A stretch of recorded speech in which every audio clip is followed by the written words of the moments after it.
اللہ رب العزت کی رحمت وہ پکارتی ہے کوئی مجھ سے بخشش طلب کرنے والا، ہے کوئی مجھ سے مغفرت طلب کرنے والا، ہے کوئی رزق مانگنے والا.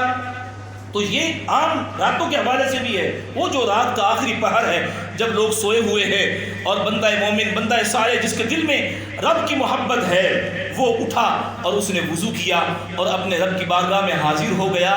اور جب سارے سو رہے ہیں یہ قیام میں سورہ یاسین شریف کی تلاوت کر رہا ہے، یہ رکوع میں سبحان ربی الاعلیٰ کہہ رہا ہے اور سجدے میں اپنے رب کو پکار رہا سبحان ربی الاعلیٰ. اب دیکھیے وہ لمحہ دیکھیں، وقت دیکھیں، وقت کون سا ہے؟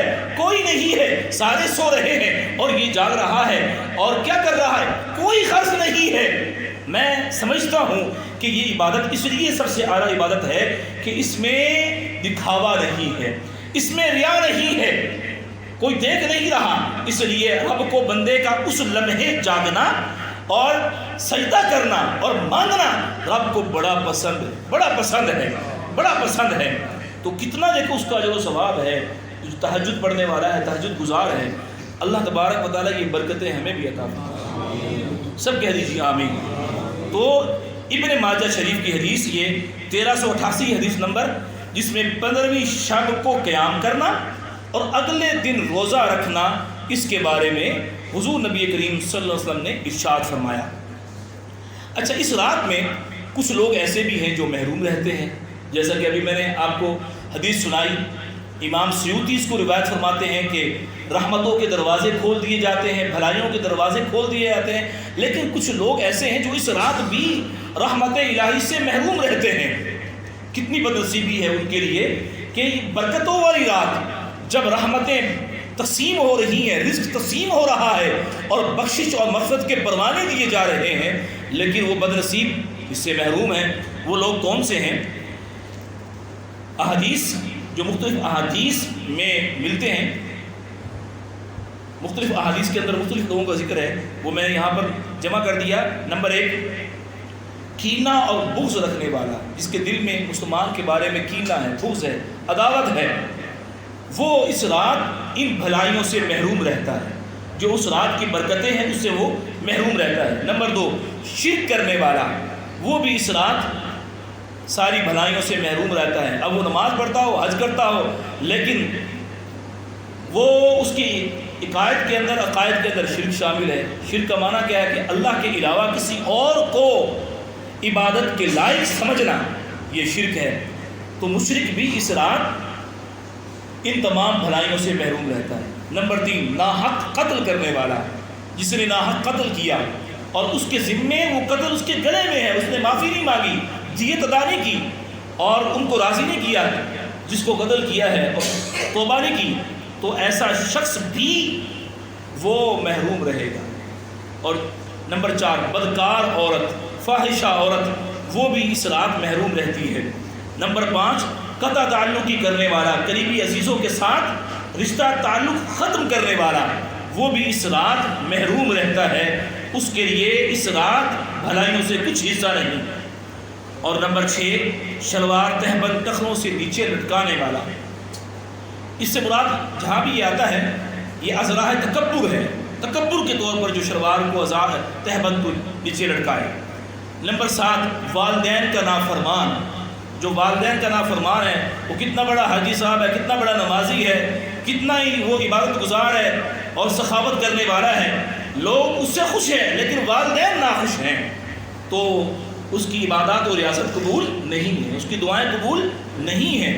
حدیث پاک میں فرمایا گیا کہ رب کی رضا والدین کی رضا میں ہے، اور والدین ناراض ہو گئے تو پھر اللہ تبارک و تعالیٰ بھی ناراض ہے. تو والدین کا نافرمان بھی اس رات ان بھلائیوں سے محروم رہتا ہے. اس رات کیا بلکہ والدین کا جو نافرمان ہے وہ تو اس کے لیے تو ہر وقت ہی بدبختی ہے. تو والدین کو راضی کیجئے، جن کے والدین ناراض ہیں ان کو راضی کر لیجئے، ان سے معافی مانگ لیجئے، اگر کوئی حقوق ذمے ہیں وہ ادا کر لیجئے. اسی طرح فرمایا گیا نمبر 8، شراب پینے والا، جو عادی شرابی ہے وہ بھی اس رات بھلائیوں سے برکتوں سے محروم رہتا ہے. اب جیسا کہ میں نے پہلے بات کہی کہ بعض لوگ کہتے ہیں کہ جو روایات بیان کی جاتی ہیں شعبان کے بارے میں اور 15ویں شب کے بارے میں، اور 15 شعبان المعظم کے روزے کے بارے میں ان روایات کی کوئی اصل نہیں ہے، یہ یا تو موضوع ہیں یا یہ ضعیف ہیں۔ موضوع کہتے ہیں من گھڑت جس کی کوئی اصل نہ ہو، اور ضعیف کہتے ہیں کہ جو درجے کے لحاظ سے کم ہو، جس کا درجہ کم ہو، صحت کے اعتبار سے کم ہو۔ تو دیکھیے ہم یہ دیکھتے ہیں کہ اس کو روایت کس نے کیا؟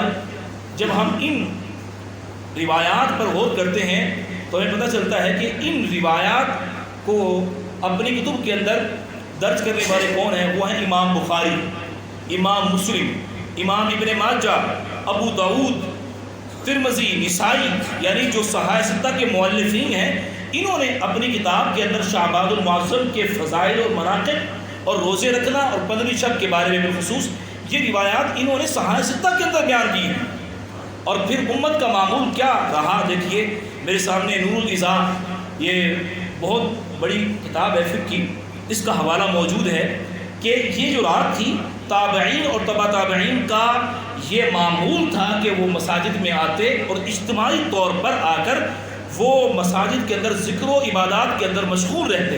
یہ اب کی بات نہیں ہے، یہ کوئی بر صغیر پاک و ہند کے اندر رسم و رواج نہیں ہے، بلکہ یہ شروع سے تابعین کے دور سے ہی یہ سلسلہ رہا کہ وہ اس رات کی اہمیت اور فضیلت کو سمجھتے ہوئے وہ اس رات میں شب بیداری کرتے اور اگلے دن روزہ رکھا کرتے تھے۔ بلکہ امام زین الدین ابن رجب فرماتے ہیں کہ تابعین کا معمول کیا تھا، اس میں بالخصوص 15 شب اور 15 شعبان، وہ فرماتے ہیں یلبسون فیہا احسن ثیابہم، کہ اس رات میں نیا لباس پہنتے، وَيَتَبَخَّرُونَ اور اعلیٰ خوشبو لگاتے، وَيَكْتَحِلُونَ اور سرما لگاتے، وَيَقُومُونَ فِي الْمَسَاجِدِ لَيْلَهُمْ اور پوری رات مسجد میں قیام فرماتے۔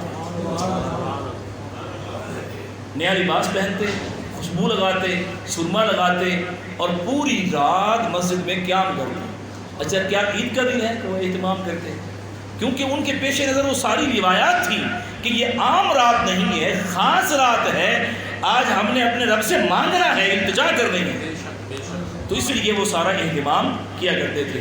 تو اس میں ہم دیکھیں جو روایات ہمیں ملتی ہیں اس میں جناب حضرت ابوبکر صدیق کا نام آتا ہے، حضرت عائشہ صدیقہ کا نام آتا ہے، جو راویان ہیں ان احادیث کے، ان میں حضرت علی المرتضیٰ کرم اللہ تعالیٰ وجہ الکریم کا نام آتا ہے، حضرت ابو درداء رضی اللہ تعالیٰ عنہ ہیں، حضرت عثمان بن ابی العاص ہیں، حضرت ابو موسیٰ اشعری رضی اللہ تعالیٰ عنہ ہیں، اور اسی طرح تابعین میں بڑے بڑے تابعین ہیں، اور پھر چاروں جو سلاسل کے فقہا ہیں وہ سب ان کے بارے میں ان جو بھی میں نے روایات بیان کی ہیں سب نے ان کو بیان کیا۔ علامہ حصکفی بہت بڑے فقیہ ہیں، فرماتے ہیں 15 شب عبادت کرنا مستحب ہے، باعث ثواب ہے۔ مستحب میں کیا ہوتا ہے؟ اگر نہیں کریں گے تو گناہ نہیں ہوگا، لیکن کر لیں گے تو ثواب ہی ثواب، برکتیں ہی برکتیں ہیں۔ اور شیخ عبدالحق محدث دہلوی رحمۃ اللہ تعالیٰ علیہ وہ فرماتے ہیں کہ اس رات بیدار رہنا مستحب ہے۔ اسی طرح ابن تیمیہ کے شاگرد ہیں، ان کا نام ابن رجب حنبلی ہے، وہ اپنی کتاب کے اندر انہوں نے لکھا کہ شام کے مشہور تابعی خالد بن لقمان اس رات بڑی تعظیم کرتے اور خوب عبادت کرتے۔ ٹھیک ہے نا؟ تو میرے پاس اور بھی بڑے بڑے حوالے یہاں پر موجود ہیں، میں اس لیے یہ بات کی بعض لوگ منع کرتے ہیں، کہتے ہیں نہیں جی یہ ساری ضعیف روایتیں ہیں۔ یہ بات یاد رکھیں، سب سے جو اصول ہے، اگر یہ روایت موضوع ہے، موضوع روایت تو قابل عمل نہیں ہوتی، اگر من گھڑت ہے واقعتاً، اور یہ من گھڑت نہیں ہے، موضوع نہیں ہے، اگر بالفرض ان میں سے کوئی روایت ضعیف بھی ہے تو ضعیف کے بارے میں فقہا کیا کہتے ہیں، محدثین کیا کہتے ہیں؟ ضعیف روایت جس کی روایت کے اندر ضعف ہو، کمزوری ہو، عمل کے اندر وہ مقبول ہے، اعمال کے اندر مقبول ہے، کیونکہ اس میں کوئی خسارہ تو ہے نہیں۔ اگر کوئی ایک روایت پہنچی آپ تک کہ 3 مرتبہ سبحان اللہ کہنے سے اللہ رب العزت اتنی نیکی عطا فرماتا ہے، اگر وہ کہتا ہے کہ اس کی روایت ضعیف ہے تو بتائیں پڑھنا، اگر پڑھنا ہے یہ اذکار ہے، اس میں نقصان کیا ہے؟ نقصان تو کچھ بھی نہیں ہے، فائدہ ہی فائدہ ہے۔ تو سب سے اصولی بات یہ ہے کہ آپ یہ دیکھیں کہ جو یہ بات کرتا ہے ان سے کہیں بھائی اس میں ہم کرتے کیا ہیں؟ تلاوت قرآن کر رہے ہیں، ذکر و اذکار کر رہے ہیں، نوافل پڑھ رہے ہیں اور اللہ کے حضور مناجات کر رہے ہیں،